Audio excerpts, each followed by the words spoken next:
அனைவருக்கும் வணக்கம். தோத்தாலும் மீசையை முறுக்கு அப்படின்னு சொல்லி ஒரு விஷயம் இருக்கு இல்லையா? நாம் தமிழர் கட்சி தோத்தா கூட நம்மளுடைய எதிரிகள் ஜெயிச்சா கூட அவங்கெல்லாம் கதறதை பார்க்கும்போது தோத்தாலும் ஜெயிச்சாலும் மீசையை முறுக்குடா அப்படிங்கிற மாதிரி நம்ம மீசையை முறுக்கலாம் அப்படின்னு தான் சொல்ல வேண்டியிருக்கீங்க. அப்படின்னா இந்த ஒரு பதிவை பாருங்கள். ரஞ்சித் போட்டிருக்காரு. நாம் தமிழர் கட்சிக்கார மனசில் என்ன இருக்கோ அதை அப்படியே கேட்டிருக்காரு இந்த பிரியகுமார்கிட்ட.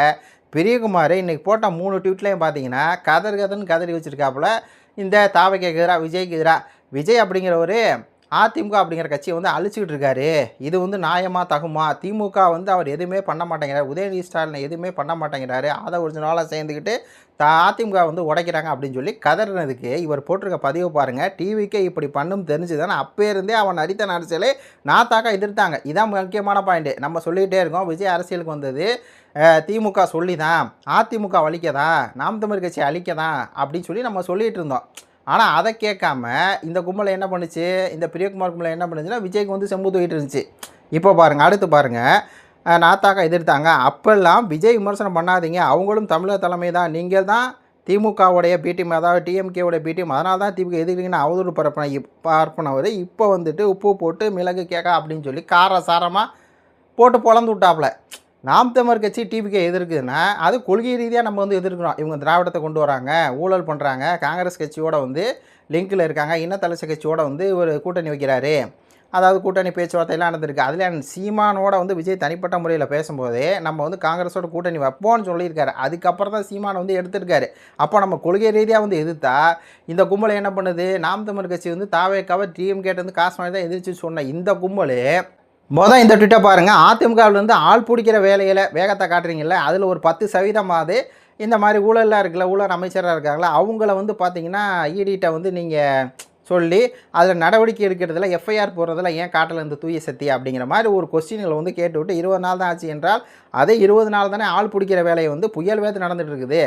நீங்கள் கே நேரு மேலே தானே ஈடியை வச்சு நடவடிக்கை எடுத்துருக்கணும். அவர் ஊழல் பண்ணுறாருன்னு அதை பண்ணாமல் அதிமுகவில் பிளடி ராஸ்கல்ஸ் அப்படின்னு சொல்லி விஜய் அவர்களை நோக்கி தாவைக்கா நோக்கி கேட்குறாப்புல. புரியுதுங்களா? அப்பா செம்ம கதறல். இதை பார்க்குறதுக்கே நல்லா இருக்குது அப்படிங்கிற மாதிரி தான் இருக்குது. அடுத்து இன்னொன்று, ஒரு திமுக எம்எல்ஏவை கூட தூக்க முடியலையா, இல்லை தூக்க மனம் இல்லையா, முயற்சி எதுவும் செய்யவில்லையா, ஏதோ திமுக மாபெரும் எதிர்காலம் இருப்பது போலவும் உதயநிதி என்னும் ஆளுமை கீழே அவர்கள் கட்டுப்போக இருப்பது போலவும் ஒரு போலி பின்பத்தை திட்டமிட்டு ஏற்படுத்தி அந்த கட்சி பத்திரமாக இருக்க வேண்டும் என்று ஆளும் ஆதவ் கட்சியும் தெளிவாக இருக்கிறதே. ஆஹா, திமுக அமைச்சர்கள் மீது ஊழல் வழக்கு நிறையா இருக்குது. அது எல்லா அமைச்சர் மேலே இருக்கு இல்லையா? ஏன் ஸ்டாலின் மேலே கூட இருக்குது, உதயநிதி, கேஎன் நேரு, ஏவாவேல் எல்லார் மேலே அந்த நடவடிக்கை எடுக்காமல் ஏன் எடுக்கலை, ஏன் அந்த திமுக இது கட்டுக்கோப்பாக வச்சுருக்கு அப்படிங்கிற கேட்குறாப்புல. இதுக்கு பதில் அந்த முன்னாடி போட்ட பதிவார் சொன்னார்ல, அதான் காரணம். அடுத்து இந்த ட்வீட்டு தான் முக்கியமான ட்வீட்டு பாருங்கள்.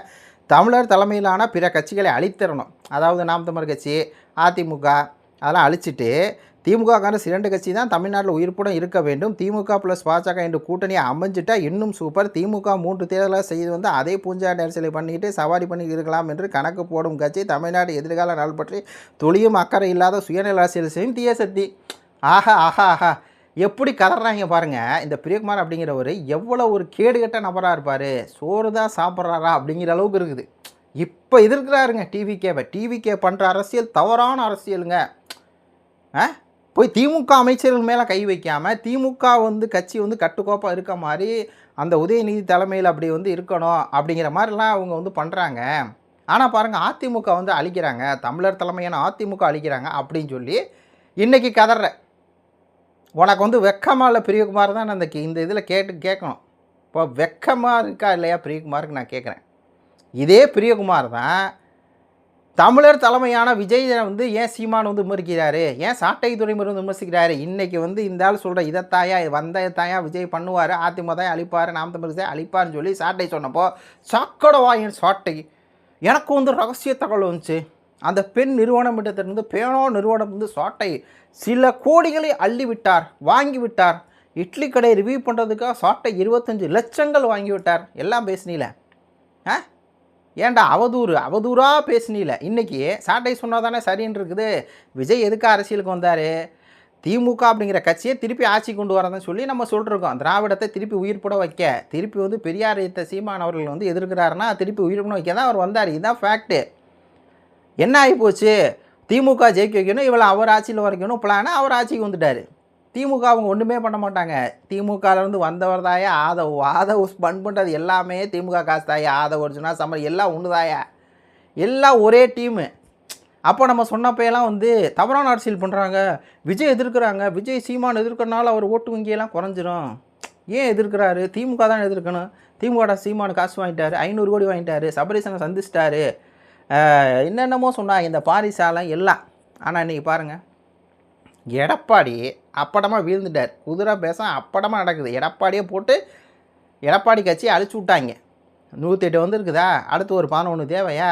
இந்த ஐயுஎம்எல், இந்த சிபிஐ இதெல்லாம் நம்மனா பிரச்சனை இல்லை. அதிமுக வந்து ஆளப்படி, அதிமுக காலி பண்ண வேலை முடிஞ்சு. இவ்வளவு பெரிய ஒரு அரசியலை பண்ணுறாங்க.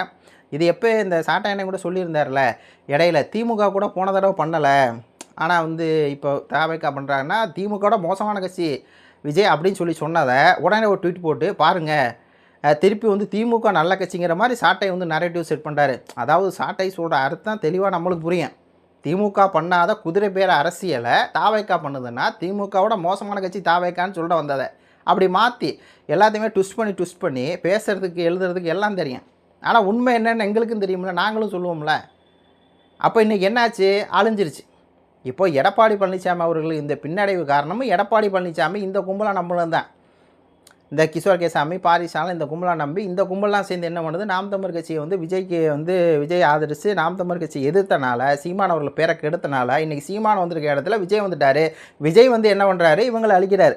தட்சால், அதாவது தன்வினை தன்னை சுடும் அப்படிங்கிற மாதிரி இவனுங்க வினையெல்லாம் யாரை சுடுது, இவனுங்களே சுடுது. அதுலேயும் ஒரு நியூஸ் வந்து பாருங்கள் எவ்வளோ அப்படமாக நடந்திருக்குன்னு. எடப்பாடி பழனிசாமி தெரியும் பதவிக்காக அவர் வந்து என்ன வேணால் பண்ணுவார், யார் கூட வேணால் கூட்டணி வைப்பாருன்னு.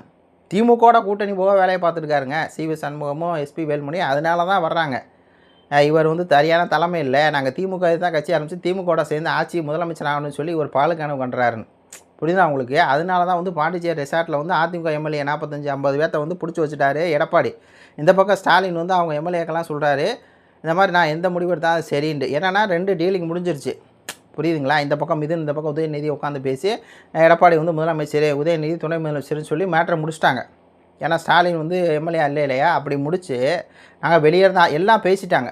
அப்புறம் அந்த கட்சிக்குள்ளே சலசலப்பு வருது எப்படின்னு சொல்லி அதான் தான் இந்த சிவி சண்முகங்களாம் வெளியே வர்றாங்க. அதுக்கப்புறம் அவங்க வந்து விஜய்க்கு ஆதரவு கொடுக்குறாங்க. அதான் நடந்துச்சு. அப்போது இங்கே ஒட்டுமொத்த தப்பும் சிவி சண்முகத்து மேலேயோ எஸ்பி வேலுமணி அவர்கள் மேலேயோ இல்லை, ஒட்டுமொத்த தப்பு எடப்பாடி அப்படிங்கிற ஒரு மேலே.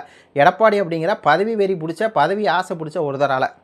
அந்த எடப்பாடி வந்து அவருடைய இப்போ கட்சியை அழிக்கிறது யாருன்னா அது விஜய். அது உண்மை தான். ஒரு பக்கம் எடப்பாடி தன் தலையை தானே மல்ல போட்டு கடவுள் விஷயத்தில் எல்லாமே விஜய் வந்து நல்லவர், சீமான் கெட்டவர், அது காரணமாக வந்து விஜய் தான் நான் சீமானு சொன்னனால சீமான் வந்து திமுகவோட பினாமின்னு சொல்லி இவங்க கட்டமைக்கிறாங்க. தாவைக்காரங்க கட்டமைக்கிறது வேறு, இவங்க உட்காந்து கட்டமைச்சிட்டு இருக்கானு. அப்போ இது எல்லாத்துக்குமே என்ன ஆச்சுன்னா பேக் ஆகி கடைசியில் கட்சி அழிஞ்சிருச்சு.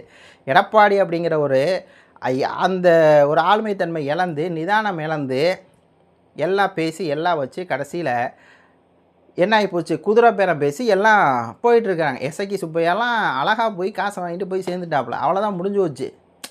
இப்போ இவனுக்கு என்ன பண்ணுறானுங்க, பிரியகுமார் போன்றவர்கள் அழுதுகிட்டே இருக்க வேண்டியதான். வச்சு திமுக அமைச்சர் தூக்கலாம், ஏன் திமுக காப்பாற்றுறீங்க? அவங்க அதுக்கு தாயா கட்சியை வச்சுருக்குறாங்க. அதை நாங்கள் சொல்லும்போது நாங்கள் வந்து திமுக பி டீம், நீங்கள் இன்றைக்கி என்னாச்சு கதருங்கடா அப்படின்னு சொல்லிட்டு இந்த காணொலியை முடிச்சுக்க வேண்டியதா. அது குறித்து உங்களுடைய கருத்துக்களை சொல்லுங்கள். நன்றி, வணக்கம்.